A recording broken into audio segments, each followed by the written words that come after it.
नवीन घडामोडी पाहण्यासाठी आपल्या बारामती झटका या यूट्यूब चॅनलला सबस्क्राईब करा व बेल आयकॉन दाबा, म्हणजे ताज्या घडामोडी आपणापर्यंत पोहोचतील. माळशिरस तालुक्यात अवकाळी पाऊस व जोरदार वाऱ्याचा तडाखा.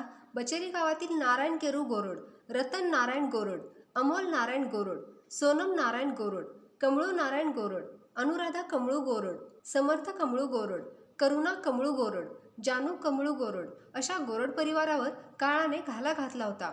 मात्र गोरड परिवार यांची वेळ चांगली होती म्हणावी लागेल. राहत्या घरावरील पत्रा वाऱ्याने कुंभीमधून उसकटून पाठीमागच्या बाजूला MACBच्या मेन लाईनच्या तारेवर जाऊन पडला होता. सदरच्या तारेचे 2 सिमेंटचे खांब मोडून पडले होते. सोसाट्याचा वारा सुरू असल्याने विद्युत प्रवाह बंद होता, त्यामुळे पुढील अनर्थ टळला.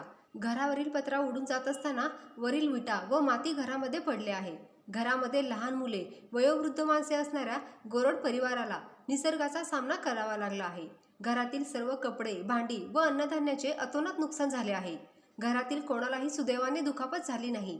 वेळ चांगली म्हणावी लागेल, मात्र आर्थिक नुकसान झाले आहे.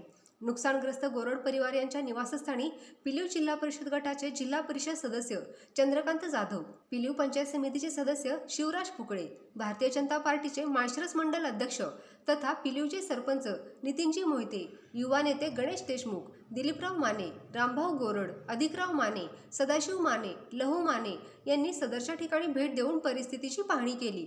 माजी आमदार राम सातपुते यांना घटनेची सर्व माहिती समजल्यानंतर पालकमंत्री जयकुमार गोरे यांच्या माध्यमातून गोरड परिवार यांना सर्वतोपरी शासकीय मदत करण्याचे आश्वासित केले.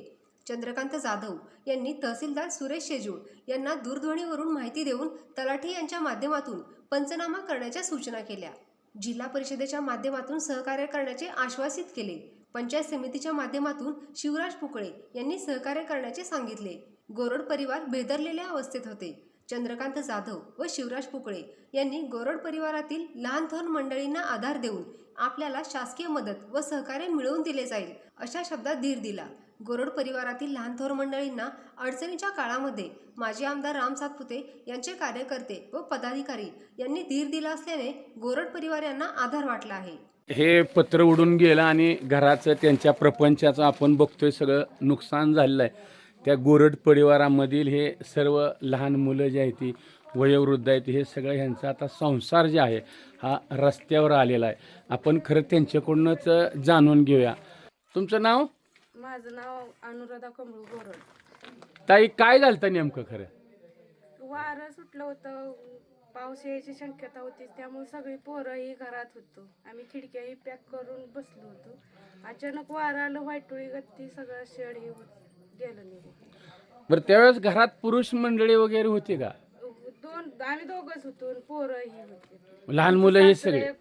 माझी बारकी पोरं होती 2-3, सासू होता. बर बर बर.